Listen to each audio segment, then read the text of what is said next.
નમસ્કાર, હું હિતેશ કાથડ મારી યુટ્યુબ ચેનલમાં આપનું સ્વાગત કરું છું। આ વિડીયોમાં વાત કરીશું ધોરણ 7 સામાજિક વિજ્ઞાનના પાઠ 9 પૃથ્વીની આંતરિક રચના અને ભૂમિ સ્વરૂપ ભાગ 2 વિશે। ભાગ 1 ની અંદર આપણે વાત કરી ગયા પૃથ્વીની આંતરિક રચના, ખડકોના પ્રકાર અને ખનિજ। ભાગ 1 ના વિડીયોની લિંક ડિસ્ક્રિપ્શનની અંદર આપેલ છે, જેને જોવાનું બાકી હોય તે જોઈ શકે। આજે આપણે વાત કરીશું ખડકના ઉપયોગ। તો આપણે આગળના વિડીયોની અંદર ખડકના પ્રકાર વિશે વાત કરી ગયા। ખડકના 3 પ્રકારો છે। અગ્નિકૃત ખડકો, જેને ઇગ્નિયસ તરીકે આપણે ઓળખીએ છીએ। ત્યાર પછી જળકૃત ખડકો, જેને આપણે પ્રસ્તર ખડકો પણ ગણાવી શકાય। અને ત્યાર પછી રૂપાંતરિત ખડકો। તો આમ 3 પ્રકારના આપણે ખડકો વિશે વાત કરી ગયા।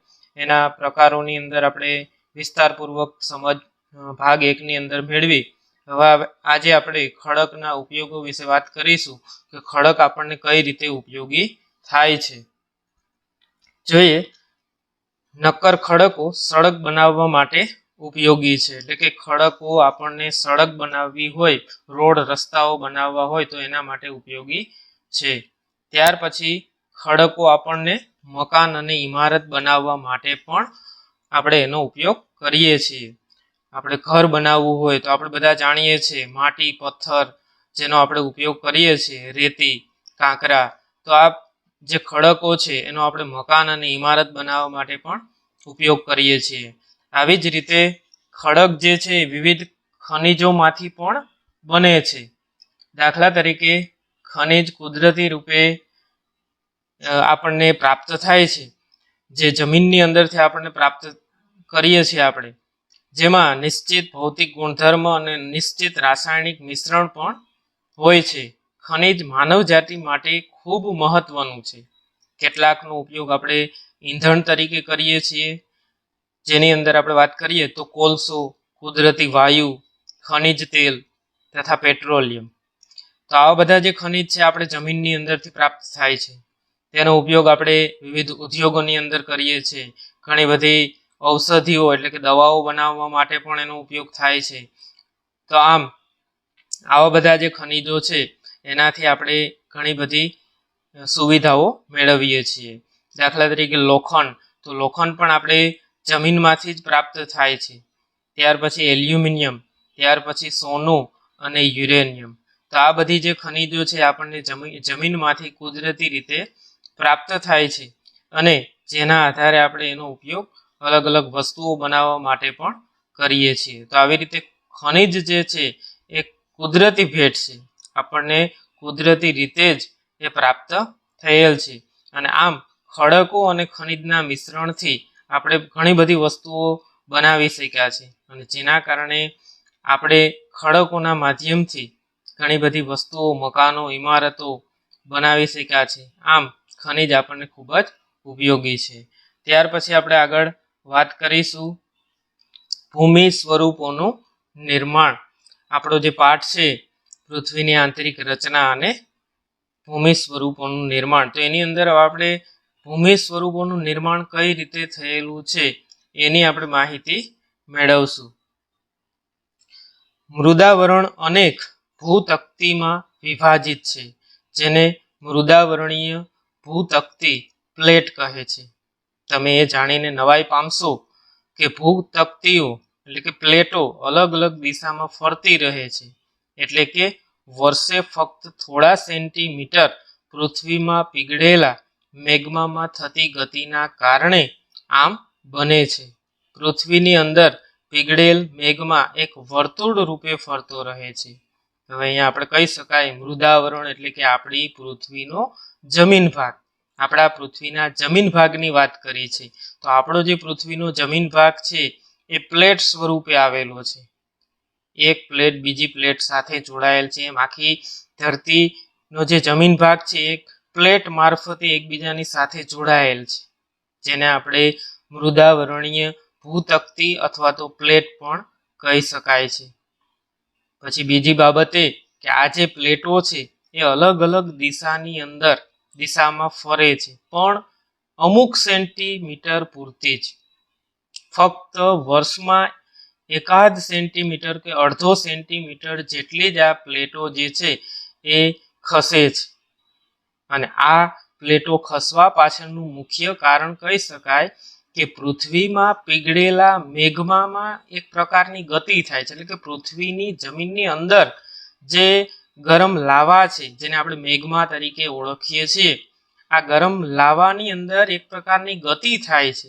અને જેના કારણે જે આ પ્લેટો છે એ અલગ અલગ રીતે આવી રીતે સેન્ટીમીટર કે અડધો સેન્ટીમીટર ખસતી હોય એવું માલુમ પડે છે.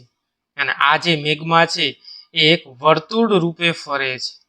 જમીનની અંદર જે ગરમ લાવા છે, ધગધગતો લાવા છે, એ જમીનના ભૂતળની અંદર વર્તુળ રૂપે ફરે છે. એટલે કહી શકાય કે આપણા ભૂમિ સ્વરૂપોનું જે નિર્માણ છે એ વિવિધ ભૂતકતી એટલે કે પ્લેટના આધારે થયેલું ગણાવી શકાય.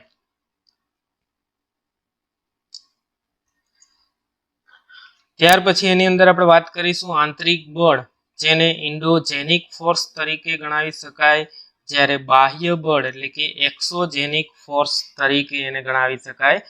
આ જે બે બળ આપેલા છે એટલે કે પૃથ્વીના ભૂમિ સ્વરૂપની અંદર એનું જે નિર્માણ થયેલું છે, એમાં જે મેઘમા ની ગતિના કારણે પૃથ્વીમાં એક પ્રકારનું બળ ઉત્પન્ન થાય છે, એની આપણે સમજ મેળવવાની છે.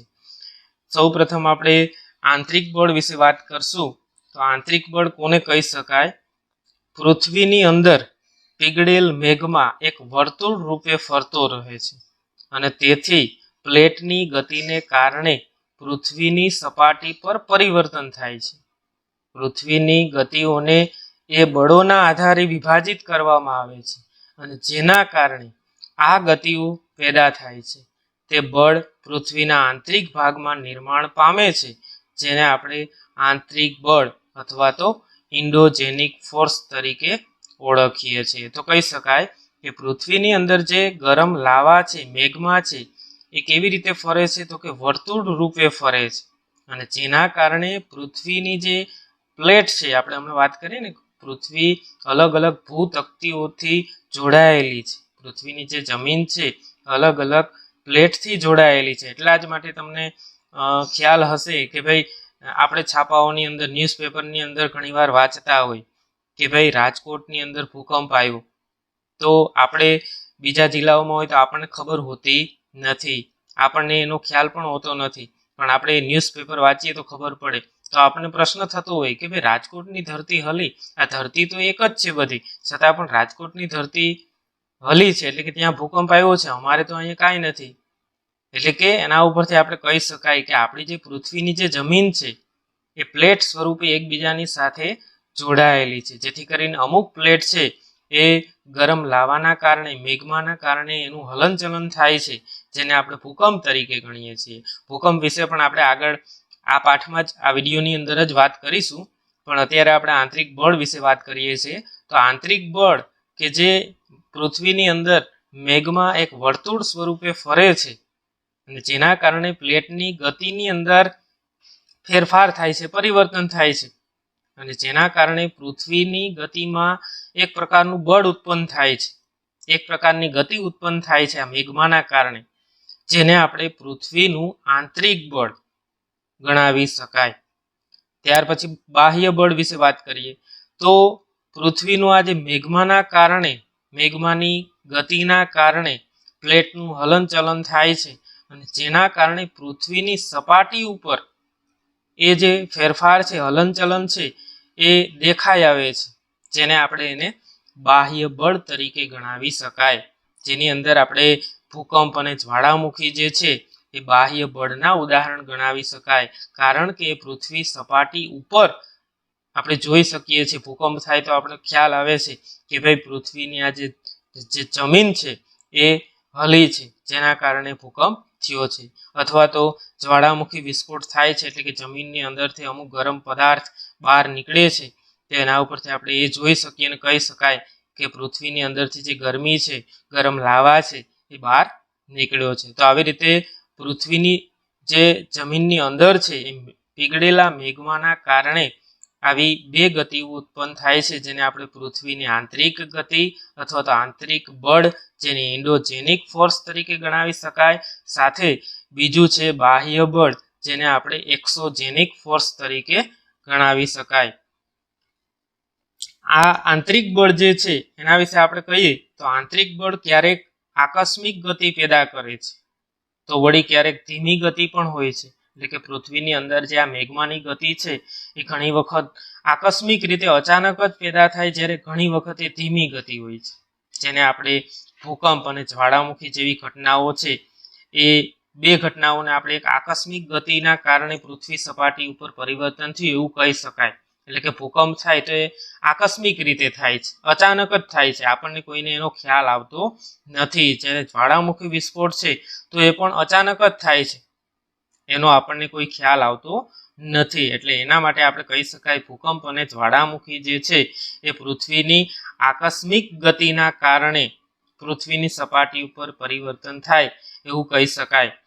આપણું જે ભૂકવચ છે એ ભૂકવચ ઘણી વખત ભૂકવચમાં કોઈ છિદ્ર આવે છે, એટલે કે જમીનનો જે નબળો ભાગ છે તો એ જમીનના નબળા ભાગમાંથી ઘણી વખત આ મેગ્મા જે છે એ જમીનની અંદરથી બહાર નીકળી જાય છે, અને જેને આપણે જ્વાળામુખી કહીએ છીએ. અચાનક જ જમીનની અંદર જે આ મેગ્મા છે એ બહાર નીકળે છે જમીનના અમુક છિદ્રમાંથી, જેને આપણે જ્વાળામુખી વિસ્ફોટ થયો એવું પણ કહી શકાય છે.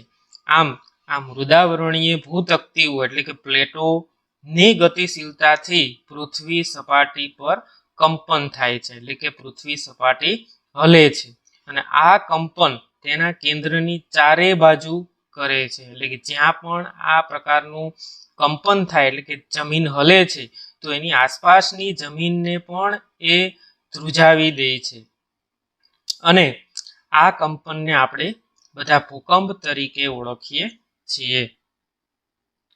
અહીંયા આપણે ચિત્રની અંદર જોઈ શકાય કે ભાઈ ભૂકંપ આવે તો શું થાય છે, તો કે મકાનો, ઇમારતો, બિલ્ડિંગો આ બધું પડી જાય છે.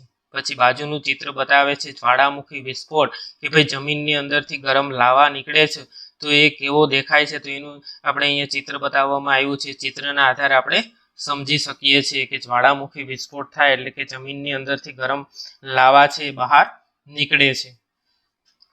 આમ આ બધું પૃથ્વીની આંતરિક ગતિ, આંતરિક બળના કારણે આવી બધી ઘટનાઓ જે છે એ થાય છે. ભૂકવચની નીચે જે સ્થાન કે જ્યાંથી કંપનની શરૂઆત થાય છે તેને આપણે ઉદ્ભવ કેન્દ્ર ગણાવી શકાય. એટલે કે જ્યાં પણ પૃથ્વીની જે આ પ્લેટ છે એ હલે છે તો ત્યાં એનું ઉદ્ભવ સ્થળ છે એવું આપણે ગણાવી શકાય છે. અને આ કંપન ઉદ્ભવ કેન્દ્રના બહારની તરફ તરંગો રૂપે ગતિ કરે છે. એટલે કે જેમ જેમ જમીન જે છે પ્લેટ છે એ જ્યાંથી એની ગતિ વધે છે ત્યાંથી એ ધીરે ધીરે આસપાસના જમીન ભાગમાં પણ એ તરંગો ફેલાવે છે, એટલે કે જમીનને હલે છે, જમીન ધ્રુજે છે. અને આમ ઉદ્ભવ કેન્દ્રના નજીકના સપાટીના કેન્દ્રને આપણે અધિકેન્દ્ર તરીકે ગણાવી શકાય. એટલે કે જમીનની અંદર આ જે ગરમ લાવા છે એના કારણે કંપન ઉત્પન્ન થાય છે ને એ સપાટી ઉપર આપણે અનુભવ કરીએ છીએ, તો આસપાસની જમીન સપાટી છે ત્યાં પણ એનો અનુભવ થાય છે, જેને આપણે એક અધિકેન્દ્ર તરીકે ગણાવી શકાય. સાથે સાથે આ જે અધિકેન્દ્ર છે એટલે કે જે જમીન માંથી ઉદ્ભવ થયો છે આ ભૂકંપનો, એ જમીનથી નજીકના ભાગોની અંદર સૌથી વધારે નુકસાન થાય છે.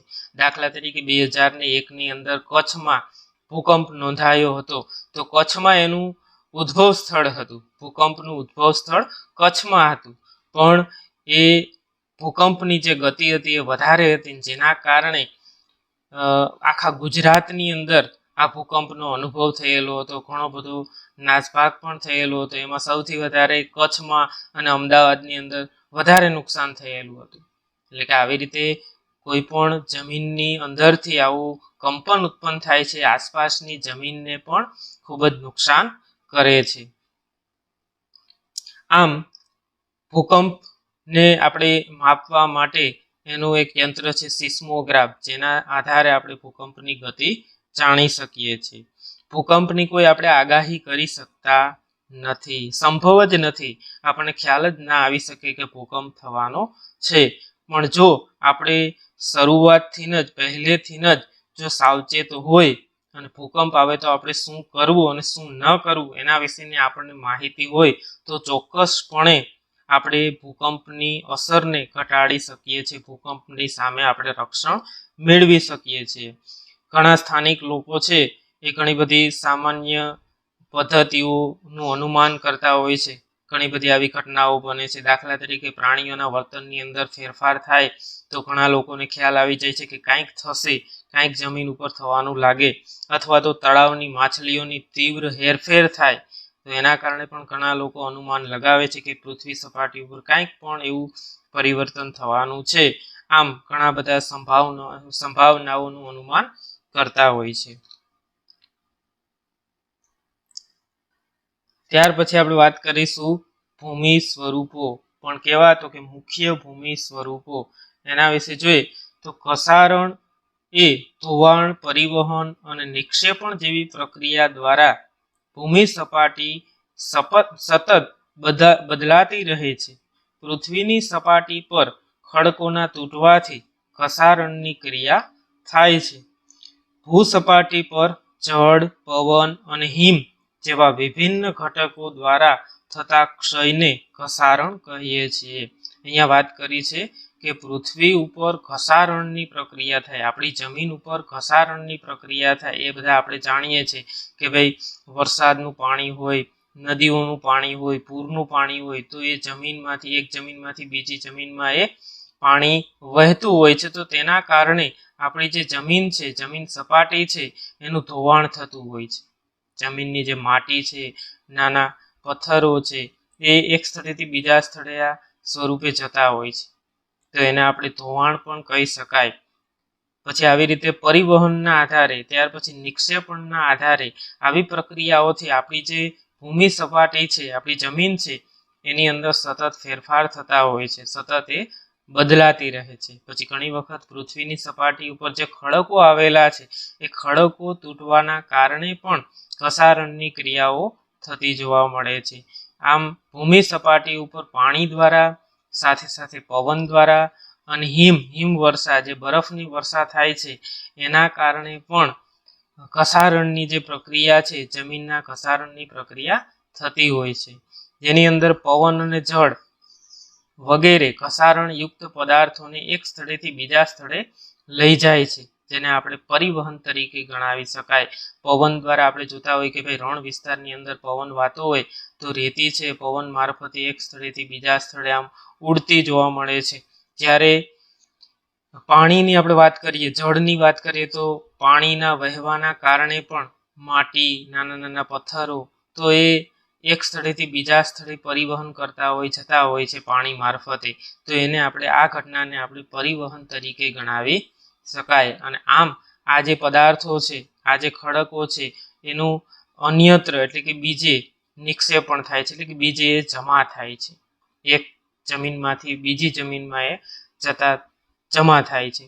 આમ નિક્ષેપણની ઘટના બને છે. આમ ઘસારણથી નિક્ષેપણ સુધીની આ પ્રક્રિયા પૃથ્વીની સપાટી પર વિભિન્ન સ્વરૂપોનું નિર્માણ કરે છે. આમ પૃથ્વીની સપાટી ઉપર અલગ અલગ સ્વરૂપો બને છે. એની અંદર આપણે વાત કરીશું નદી વિશે, એટલે કે નદીનું ઉદ્ભવ થાય છે, કેવી રીતે થાય છે, નદી આપણને કઈ રીતે ઉપયોગી છે. આપણે નદી વિશે બધા જાણીએ છીએ. ચોમાસામાં વરસાદ આવે છે ને એ વરસાદનું પાણી જે નીચાણવાળી જમીન હોય છે ત્યાં જાય છે અને એ નદી સ્વરૂપે પછી છેક દરિયામાં જતું રહે છે.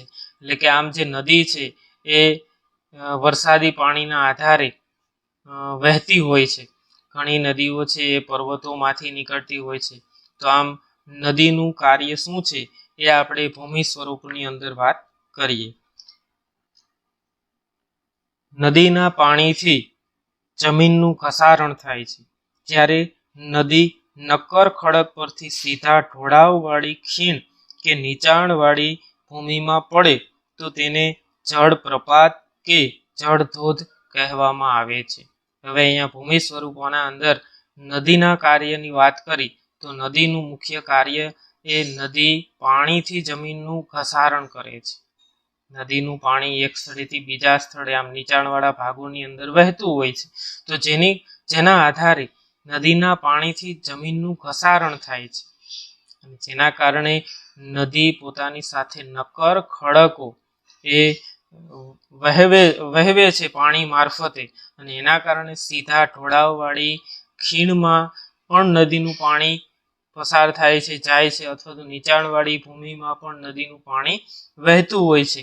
તો ઘણી વખત આવી ખીણોમાંથી નદીનું પાણી વહે છે, જેને આપણે એક જળધોધ તરીકે પણ ગણાવી શકાય, અથવા તો એને બીજા શબ્દોમાં જળપ્રપાત પણ કહેવામાં આવે છે. આપણી નર્મદા નદી જે છે અત્યારે ગુજરાતની જીવાદોરી છે, અને આમ જોઈએ તો ભારતના 4 રાજ્યોને પાણી પૂરું પાડે છે. તો આ નર્મદા નદી ઉપર ઘણા જે ધોધ છે એ આવેલા છે, ઘણી જગ્યાએ ધોધ સ્વરૂપે પણ વહે છે. આમ નદીઓ જે છે એક સ્થળેથી બીજા સ્થળે પાણી મારફતે જમીનનું ઘસારણ કરે છે, પોતાની સાથે નક્કર ખડકોને લઈ જાય છે.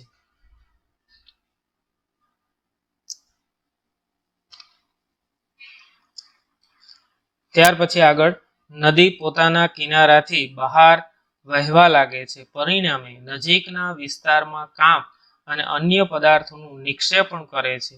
તેને પૂરના મેદાનો કહે છે.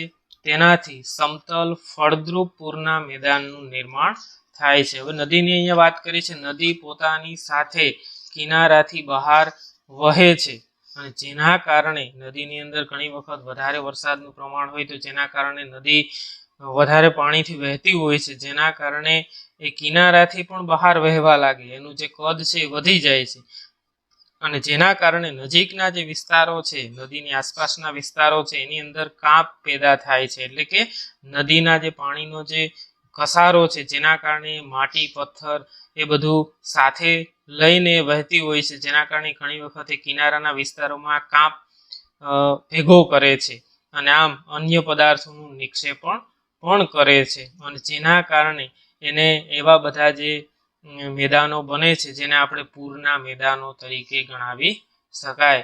સાથે સાથે એનાથી સમતલ અને ફળદ્રુપ જમીનનું પણ નિર્માણ થાય છે, એટલે કે સમતલ ફળદ્રુપ પૂરના મેદાનનું પણ નિર્માણ થાય છે. નદીના પાણીથી આવું ફળદ્રુપ મેદાન પણ બની શકાય કે જ્યાંથી વધારે પાણીનો ઘસારો હોય, ચોમાસા દરમિયાન પૂર આવે છે તો એ પૂરના કારણે નદીના પાણી ત્યાંથી વહે છે, અને જ્યારે પૂર સુકાઈ જાય છે તો ત્યારે નદીનું પાણી પોતાની સાથે ઘણા બધા ખડકો લઈને આવે છે, માટી પછી ના પથરાઓ. તો આવી રીતે એનાથી સમતલ અને ફળદ્રુપ જમીનનું નિર્માણ થાય છે. જ્યારે નદી મેદાની ક્ષેત્રમાં પ્રવેશ કરે તો તે વળાંકવાળા માર્ગ પર વહેવા લાગે છે. નદીના આ મોટા વળાંકોને સર્પાકાર વહન માર્ગ પણ કહે છે, એટલે કે મેદાન પ્રદેશમાંથી નદી વહે છે તો ઘણી વખત વળાંક સ્વરૂપે વહેતી હોય તો એને સર્પાકાર વહન માર્ગ કહેવામાં આવે એનો. ત્યારબાદ આ સર્પાકાર વળાંકો સમય જતા ખૂબ જ નજીક આવી જતા લગભગ ઘોડાની નાળ આકાર કે વર્તુળાકાર સ્વરૂપ પણ ધારણ કરી શકે છે. અહીંયા આપણે ચિત્રની અંદર બતાવવામાં આવેલું છે ધોવાણનો પ્રથમ તબક્કો, ત્યાર પછી નદીના એક્સ પર ધોવાણ અને વાય પર નિક્ષેપણ, નદીના જે પ્રવાહો છે એ અહીંયા બતાવવામાં આવેલા છે ચિત્રના આધારે. નદી પોતાની સાથે જે કંઈ ખડકો લઈ આવે છે એ વળાંકના મારફતે ખડકો જે છે એ નદીના કિનારા ઉપર પછી રહી જાય છે, એટલે કે આમ એનું નિક્ષેપણ થાય છે, ખડકો ત્યાં ભેગા થાય છે અને એક ફળદ્રુપ જમીનનું નિર્માણ થાય છે. તો આ ચિત્રની અંદર આપણે જોઈ શકાય છે એકદમ નીચેનો ભાગ છે નળાકાર સરોવર આવી રીતે નદીના પાણીથી બને છે, ઉપરનું છે એના પછી સર્પાકાર ગતિથી નદીનું પાણી છે વહેતું હોય છે. ત્યાર પછીનું ચિત્ર છે એ છે વળાંકથી નદીનું પાણી વહેતું હોય છે. આમાં ચિત્રના આધારે જમીનનું કઈ રીતે ધોવાણ થાય છે આપણે અહીંયા જોઈ શકાય છે. નદીના છોડેલા નળાકાર ભાગમાં પાણી હોય છે અને તેને આપણે નળાકાર સરોવર પણ કહે છે. નદીનું જે પાણી છે ઘણી વખત વહેતું હોય છે, જેના કારણે કોઈ જમીન ભાગ નીચાણવાળો વધારે જમીન ભાગ હોય તો ત્યાં એ પાણી ભરાઈ રહે છે, બરાબર. તો જેના કારણે ત્યાં સરોવરનું નિર્માણ થાય છે, જેને આપણે નળાકાર સરોવર તરીકે ગણાવી શકાય. ક્યારેક નદી પોતાના કિનારાથી બહાર વહેવા લાગે છે, પરિણામે નજીકના વિસ્તારોની અંદર કાંપ અને અન્ય પદાર્થોનું નિક્ષેપણ કરે છે. તેને પૂરના મેદાન તરીકે પણ આપણે ગણાવી શકાય. ત્યાર પછી બીજું ચિત્ર આપણે અહીંયા જોઈએ તો એ છે પૂરના મેદાન, નદી સ્તર અને કાંપનું સમતલ મેદાન. એટલે કે નદીના પાણીના આધારે પૂરના મેદાનનું નિર્માણ થાય છે. એટલે કે પૂર આવે છે ને નદીનું પાણીનો જે ભરાવો છે ખૂબ વધી જાય છે. એટલે કે જે જમીનમાં નદીનું પાણી ન હોય એ જમીનમાં પણ નદીનું પાણી ફેલાઈ જાય છે. તો તેના કારણે પછી સમય જતાં આ જે પૂરનું પાણી સુકાઈ જાય છે તો એ મેદાનમાં ફળદ્રુપ જમીનનું નિર્માણ થાય છે. ત્યાર પછી નદીનું સ્તર ઘણી વખત વધે છે તો આવી બધી ઘટનાઓ બને છે. અને એના પછીનું છે કાંપનું સમતલ મેદાન, કે નદીના કાંપના આધારે પણ જે જમીન સપાટી છે એકદમ સમતલ થઈ જાય છે, જેના કારણે એક પ્રકારનું મેદાનનું નિર્માણ થાય છે એવું આપણે ગણાવી શકાય છે. અનેક પ્રવાહોમાં નદી જે છે વિભાજિત થતી જાય છે. ઘણી બધી શાખાઓ, પ્રશાખાઓ પણ નદીઓની હોય છે. એટલે કે એકને એક નદી છે એ ઘણી બધી શાખાઓમાં વહેતી હોય છે. નદીની ગતિ ધીમી થઈ જાય કે પોતાની સાથે લાવેલ કાંપ, રેતી, માટી અને અન્ય પદાર્થોનું નિક્ષેપણ કરવા લાગે, આમ નદીના કારણે આવા બધા મેદાનોનું નિર્માણ થાય છે. નદી પોતાના જે ભાગ છે જ્યાંથી વહે છે, જેનું મુખ છે ત્યાંથી એ નિક્ષેપણ કરે છે, જેના કારણે મુખ ત્રિકોણ એટલે કે ડેલ્ટાનું પણ નિર્માણ થતું હોય છે. આમ મુખ ત્રિકોણ પ્રદેશ જે પશ્ચિમ બંગાળની અંદર ગંગા નદીના કારણે આવું મુખ ત્રિકોણ પ્રદેશ મેદાનની રચના થયેલી જોવા મળે છે, જે એનું મહત્વનું ઉદાહરણ ગણાવી શકાય. ત્યાર પછી વાત કરીશું સમુદ્ર મોજાનું કાર્ય. સમુદ્ર મોજાના ખસારણ અને નિક્ષેપણ કિનારાના ભૂમિ સ્વરૂપો બનાવે છે. હવે અહીંયા વાત કરી છે સમુદ્રના મોજાનું કાર્ય, કે જે જમીનના આ જે ભૂમિ સ્વરૂપોનું કઈ રીતે અલગ અલગ નિર્માણ કરે છે, એનાથી જમીનને કેવા પ્રકારનો ખસારો થાય છે અને કેવી જમીનની રચના થાય છે એની અહીંયા વાત કરવાની છે. તો સમુદ્રના મોજા ખસારણ અને નિક્ષેપણ કિનારાના ભૂમિ સ્વરૂપો બનાવે છે. એટલે કે સમુદ્રના મોજાથી ખસારણની પ્રક્રિયા થાય છે. એટલે કે સમુદ્રનું જે પાણી છે મોજા સ્વરૂપે કિનારાના વિસ્તારોમાં સતત મોજા વહેતા હોય છે. તો જેના કારણે જે કિનારાનો વિસ્તાર છે, કિનારાનો જે જમીન ભાગ છે, સમુદ્રના કિનારાનો જમીન ભાગ, તો એ જમીન ભાગ ઉપર સતત ઘસારણ થતું હોય છે. એટલે કે એ જમીન છે ઘસાતી જાય છે અને સાથે સાથે નિક્ષેપણ પણ થાય છે. એટલે કે સમુદ્રમાંથી ઘણી વખત સમુદ્રમાંથી ઘણા બધા વસ્તુઓ, પદાર્થો, ખડકો, માટી એ કિનારાના વિસ્તારોમાં ભરાઈ પણ જતા હોય છે. તો આમ નિક્ષેપણની ઘટના પણ બને છે. સમુદ્રના મોજા સતત ખડકો સાથે ટકરાયા કરે છે અને જેનાથી તિરાડો બને છે. એટલે કે સમુદ્રના કિનારે મોજાઓ સતત વહે છે અને જેના કારણે કિનારાના જે જમીન ભાગમાં તિરાડો પણ પડતી જોવા મળે છે. જો રેતાળ જમીન હોય તો આવું કશું થતું નથી, પણ જો પથરાળ વિસ્તાર હોય, કિનારો પથરાળ હોય, તો આ પથ્થરોની અંદર તિરાડો પણ પડે છે. સમયાંતરે તે મોટી અને પહોળી બની જાય છે અને તેને સમુદ્રી ગુફા પણ આપણે ગણાવી શકાય. કિનારાના વિસ્તારમાં સમુદ્રના મોજાના કસારણથી પથ્થરોમાં આવી મોટી તિરાડો પડી જાય છે અને જેના કારણે ગુફાનું સ્વરૂપ પણ ધારણ કરી લે છે. તો એને આપણે સામાન્ય રીતે સમુદ્રી ગુફા તરીકે ગણાવી શકાય. આ ગુફાઓના મોટા થવાથી માત્ર છત જ રહે છે અને જેનાથી તટીય એટલે કે મહેરાબ કમાન બને છે. એટલે કે આ જે ગુફાઓ બને છે તો ગુફાઓની અંદર એ જેમ જેમ ગુફા મોટી થતી જાય છે પાણીના ઘસારણથી, સમુદ્રના મોજાના ઘસારણથી, તો જેના કારણે સમય જતાં માત્ર ને માત્ર એ ગુફાની છત જ રહે છે, બાકીનો ભાગ જે છે એકદમ ઘસાઈ જાય છે અને તેને આપણે એક પ્રકારની તટીય કમાન કહેવામાં આવે છે અથવા તો તટીય મહેરાબ કમાન તરીકે એને ગણાવી શકાય. આમ સતત ઘસારણ છતને પણ તોડી નાખે છે અને સમય જતાં આવી રીતે મોજાના સતત ઘસારણના કારણે આ ગુફાઓનું જે છત છે એ પણ ઘણી વખત તૂટી જાય છે, તોડી નાખે છે અને ફક્ત આ જે ગુફાઓની દિવાલો છે એ જ રહે છે. આમ આવી જે દિવાલો બને છે કિનારાના વિસ્તારોની અંદર. તો આવા ભૂ સ્વરૂપને આપણે સ્ટેક તરીકે ગણાવી શકાય. આમ સમુદ્ર જળની ઉપર લગભગ ઉર્ધ્વ થયેલ ઊંચા ખડકાળ કિનારાઓને સમુદ્ર કમાન કહેવામાં આવે છે અને સમુદ્રી મોજાઓ કિનારા પર નિક્ષેપણ જમા કરી અને સમુદ્ર પુલિનનું નિર્માણ કરે છે. આમ સમુદ્રના પાણીના ભાગને સતત પાણીનો ઘસારો છે, સમુદ્રના મોજાના પાણીનો જે ઘસારો છે એના કારણે નિક્ષેપણ અને ઘસારણની પ્રક્રિયાઓ થાય છે, જેના કારણે સમુદ્રના કિનારાના વિસ્તારોની અંદર આવા ખડકાળ સ્વરૂપો અલગ અલગ જમીન ભાગની અંદર આપણે જોઈ શકીએ છીએ. ત્યાર પછી આપણે આગળ વાત કરીશું હિમ નદીનું કાર્ય. તો હિમ નદી વિશે આપણે બધા જાણીએ છીએ કે જે બરફવાળો વિસ્તાર હોય, ઠંડો વિસ્તાર હોય છે, આ ઠંડા વિસ્તારમાંથી જે નદીઓ વહે છે તો એ ઠંડા વિસ્તારમાં અમુક ઋતુ પૂરતું આ જે પાણી છે ખૂબ જ ઠંડુ થઈ જાય છે, કારણ કે ત્યાંનું તાપમાન છે એકદમ નીચું જતું રહે છે, જેના કારણે પાણી પણ બરફ સ્વરૂપે થઈ જાય છે. તો આવી ઘણી બધી જે નદીઓ આવેલી છે આપણા ભારતની અંદર, ઉત્તર ભારતમાં એટલે કે જમ્મુ કાશ્મીરનો જે વિસ્તાર છે એ વિસ્તારોની અંદર આવી હિમ નદીઓ જોવા મળે છે. એટલે આવા હિમ નદીઓ ભૂમિ સ્વરૂપોનું કઈ રીતે નિર્માણ કરે છે એના કાર્ય વિશે આપણે વાત કરીએ તો કહી શકાય કે હિમ નદી હિમાચ્છાદિત એટલે કે પર્વતીય ક્ષેત્રોમાં બરફની નદીઓ બને છે. જે ઠંડો પ્રદેશ છે, જે એકદમ ઠંડો પ્રદેશ છે, ત્યાં આવી બધી નદીઓ છે એ વહેતી હોય છે, તો જેના કારણે ત્યાં તાપમાન નીચું જાય છે, તો આ જે પાણી છે બરફ સ્વરૂપે રહી જાય છે અને આવી હિમ નદીઓનું નિર્માણ થાય છે. હિમ નદીઓ નીચેના નક્કર ખડકોથી ગોળાશ્મી માટી અને પથ્થરોનું ઘસારણ કરી વિશિષ્ટ કે ગોળાશ્મી ભૂદ્રશ્યનું નિર્માણ કરે છે.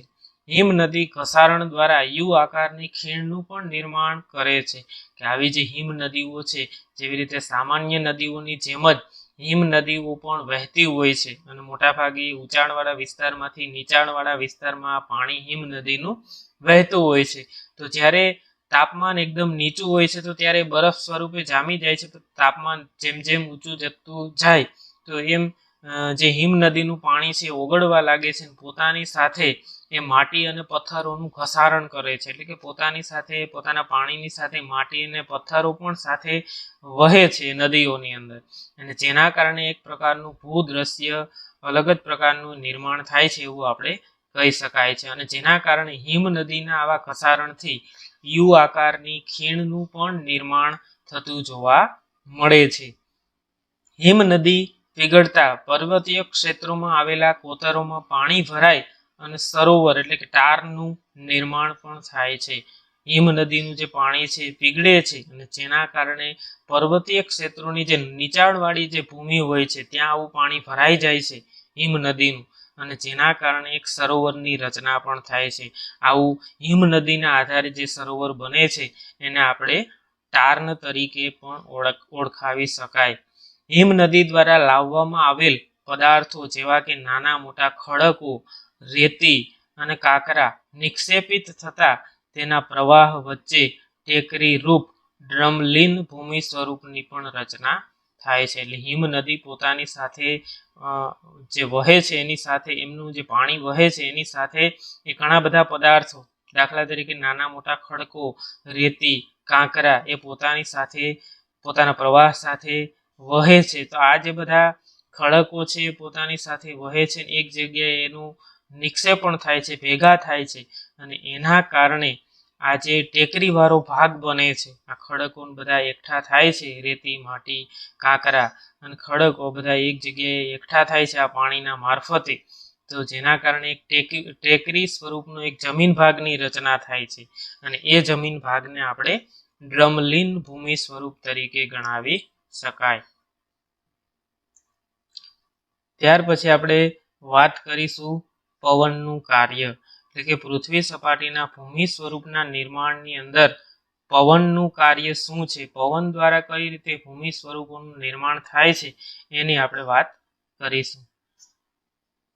તો જોઈએ તો રણમાં પવન એ એક ઘસારણ અને નિક્ષેપણનું મુખ્ય પરિબળ છે. મોટા ભાગે પવન નું જે કાર્ય છે એ રણ વિસ્તાર પૂરતું વધારે છે. એટલે કે રણ વિસ્તારની અંદર રેતાળ જમીન ભાગ આવેલો છે અને રેતાળ જમીન ભાગમાં પવન વહેવાના કારણે જે રેતી છે એક સ્થળેથી બીજા સ્થળે પવન મારફતે જાય છે અને નિક્ષેપ થાય છે, એટલે કે ભરાઈ જાય છે. આમ રણમાં પવન એ મુખ્ય રીતે ઘસારણ અને નિક્ષેપણનું પરિબળ ગણાવી શકાય. પવન ખડકોના ઉપરના ભાગની સરખામણીએ નીચલા ભાગને સરળતાથી ઘસે છે. જેવી રીતે પવન વહે છે તો ઉપરના જે જમીન ભાગ છે એને ઘસાવાના બદલે એના કરતાં નીચેનો જે ભાગ છે, ખડકોનો નીચેનો ભાગ, તો એને સરળતાથી ઘસે છે એવું કહી શકાય. આથી આવા ખડકોના આધાર ઉપર સાંકડો અને મથાળું મોટું રહે છે અને રણમાં ભૂછત્ર આકારના ખડકો જોવા મળે છે. એટલે કે એના આધારે રણ વિસ્તારની અંદર પવન વહેવાના કારણે અલગ અલગ પ્રકારના જમીન ભાગોની રચના થાય છે. કેવા જમીન ભાગ? તો કે જે ખડકોનો ભાગ સાંકડો, ઉપરનો ભાગ જે સાંકડો હોય અને મથાળું એનું મોટું હોય છે, આવા બધા જમીન ભાગોનું રચના એ રણ વિસ્તારોની અંદર થતી જોવા મળે છે, જે પવનના આધારે થાય છે. રણમાં ભૂછત્ર આકારના ખડકો જોવા મળે છે, જેને સામાન્ય રીતે ભૂછત્ર ખડક પણ કહેવામાં આવે છે. ભૂછત્ર ખડક એટલે કે જમીન એકદમ પહોળા વિસ્તારની અંદર આવેલું હોય છે. ઉપરનો જે ભાગ છે એકદમ સાંકડો હોય છે, નીચેનો જે ભાગ છે એ પહોળો હોય છે. આવા જમીન ભાગને ભૂછત્ર તરીકે ગણાવી શકાય. પવન ગતિથી પોતાની સાથે રેતને એક સ્થળેથી બીજા સ્થળ ઉપર પહોંચાડે છે અને જ્યારે પવનની ગતિ અટકે છે ત્યારે તે રેતી જમીન પર પથરાઈને નાની ટેકરી બને છે. એટલે કે આવી રીતે રણ વિસ્તારની અંદર પવન દ્વારા પવન વહેવાના કારણે એક સ્થળેથી બીજા સ્થળે રેતી લઈ જાય છે અને જેના કારણે ઘણી વખત પવનની ગતિ પછી ધીમી પડે અથવા તો અટકી જાય તો આ રેતી જે તે જમીન ભાગમાં પથરાય અને નાની ટેકરી સ્વરૂપે બને છે. તો આવી ટેકરીઓને આપણે ઢુવા તરીકે અથવા તો બારખંડ તરીકે એને ગણાવી શકાય. જ્યારે રાજસ્થાનના રણમાં આ પ્રકારના ઢુવા જોવા મળે છે. આપણે ભારતની અંદર રાજસ્થાનની અંદર સૌથી મોટું રણ વિસ્તાર આવેલો છે. ત્યાર પછી ગુજરાતની અંદર કચ્છમાં પણ રણ વિસ્તાર આવેલો છે. તો એમાં આ જે ઢુવા પ્રકારના જે જમીન ભાગો છે, ટેકરીઓ છે રેતીથી બનેલી, તો એ મોટાભાગે રાજસ્થાનના રણમાં ટેકરીઓ વધારે પડતી જોવા મળે છે, જેને દૂર લઈ જાય છે. જ્યારે આ માટીના કણ વિશાળ વિસ્તારમાં નિક્ષેપિત થઈ જાય છે તો તેને લોએસ તરીકે પણ ગણવામાં આવે છે. આમ ચીનમાં મોટા લોએસ નિક્ષેપ જોવા મળે છે. ઘણી વખત આ જે રણ વિસ્તારની અંદર પવનના કારણે ટેકરીઓ બને છે, બરાબર, તો એને ઢુવા કહીએ છીએ. પણ ઘણી વખત આ પવનની ગતિ વધારે હોવાના કારણે એ માટીના કણોને વિશાળ વિસ્તારની અંદર પવન દ્વારા લઈ જવામાં આવે તો જેના કારણે મોટા લોએસ પ્રકારના જમીન ભાગનું નિર્માણ થાય છે. અને આવા જમીન ભાગ મોટાભાગે ચીનની અંદર આવું લોએસ પ્રકારનો જમીન ભાગ છે, નિક્ષેપ છે, એ જોવા મળે છે. આ એનું મહત્વનું ઉદાહરણ ગણાવી શકાય. તો આમ જે પવન છે એ ભૂમિ સ્વરૂપોનું નિર્માણ પોતાની ગતિના આધારે કરે છે. અહીંયા આપણે આ પાઠ પૂરો કરીએ છીએ. આ પાઠની અંદર તમામ મુદ્દાઓનું આપણે વિસ્તારપૂર્વક ભાગ 1 અને 2 ની અંદર એનું વર્ણન કરેલું છે. એજ્યુકેશનના તમામ વિડીયો મેળવવા માટે ચેનલને સબસ્ક્રાઇબ કરો, લાઇક કરો અને શેર કરો અને બાજુમાં આપેલ બેલ આઇકનને પ્રેસ કરો, જેથી કરીને એજ્યુકેશનના અભ્યાસને લગતા તમામ વિડીયો તમને મળતા રહે. અસ્તુ. જય હિન્દ, જય ભારત.